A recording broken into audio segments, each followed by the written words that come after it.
Welcome to Do You Remember? Today we will be looking back at 10 canceled cartoons from 1994. Some were gone too soon while others lingered on like a bad smell. Comment below if you have any fond memories of watching any of these. Number 10. Skeleton Warriors. A mix of He-Man thrown in with a few other cartoon tropes of its time, Skeleton Warriors was the perfect mix of awesome. Along with a kick-ass soundtrack and amazing intro, the designs of the Skeleton Warriors reminded me of Skeletor was on steroids. Considering the show was produced by Gary Goddard, who also directed the 1987 film Masters of the Universe, you can see where he drew his inspiration from. The story takes place on the fictional distant planet of Luminaire. The conflict of the plot revolves around the need to control the Lightstar Crystal, which powers the great city of Luminicity. Running from September 17th to December 10th, 1994 on CBS and TCC in the UK. The show lasted 13 episodes until it was cancelled.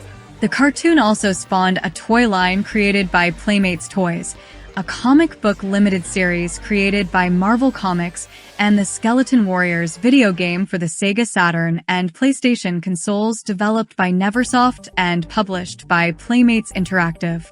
Despite their ambitions, Series 2 of Playmates Skeleton Warriors action figures were cancelled due to the low ratings of the show, the first series not selling well enough, and that the concept, while bold, may have been way too ahead of its time. Skeleton Warriors was released in a 2-disc set on December 6, 2011 in North America, featuring all 13 episodes. Number 9. Marsupilami is a half-hour American animated television segment series that first appeared on television as a segment of the 1992 show Raw Toonage, and was then spun off into his own eponymous show on CBS for the 1993-94 season. The show main character was the brainchild of popular Belgian artist André Franquin et al.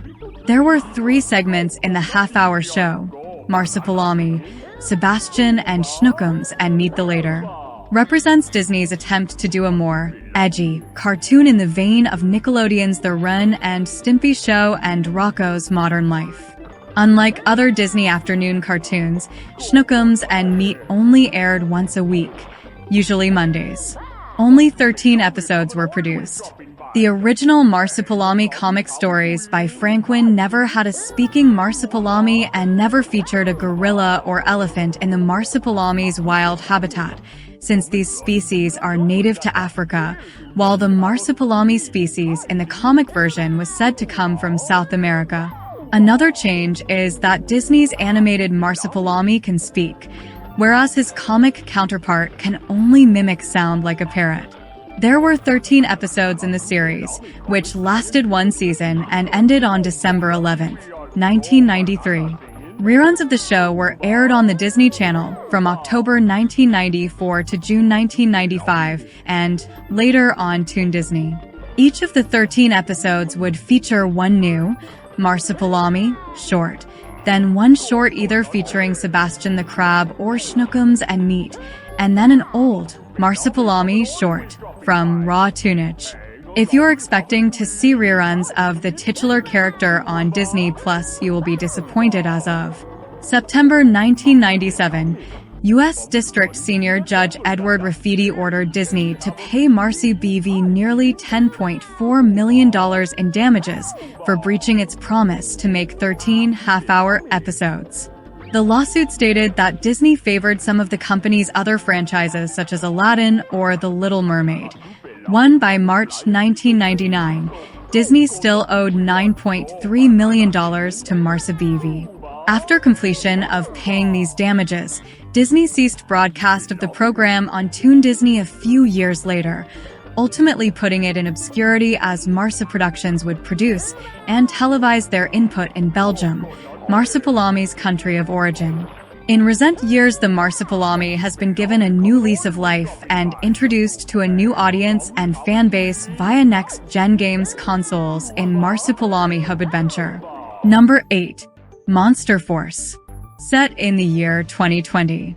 Monster Force centers on a group of teenagers who, with help of high-tech weaponry, fight off against classic universal monsters and spiritual beings threatening humanity.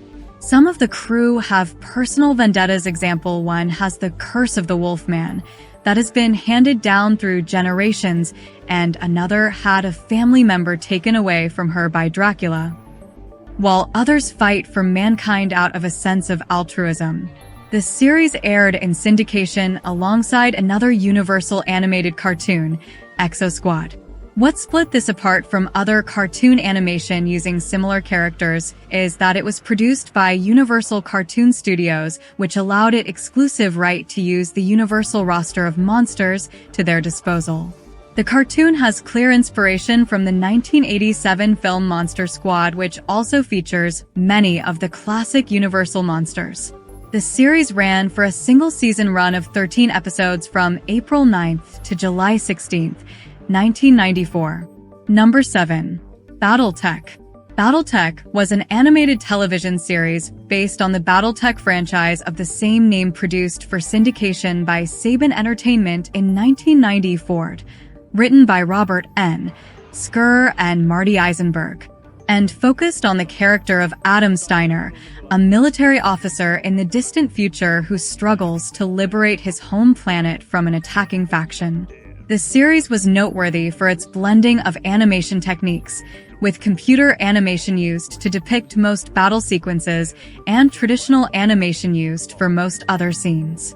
The series ran for 13 episodes before being cancelled, much to the dismay of the BattleTech fans, who began heavily investing into the BattleTech universe, which included a 5-issue limited comic book series called BattleTech Fallout, several games, and action figures. Ownership of the series passed to Disney in 2001 when Disney acquired Fox Kids Worldwide, which included Saban Entertainment. Number 6.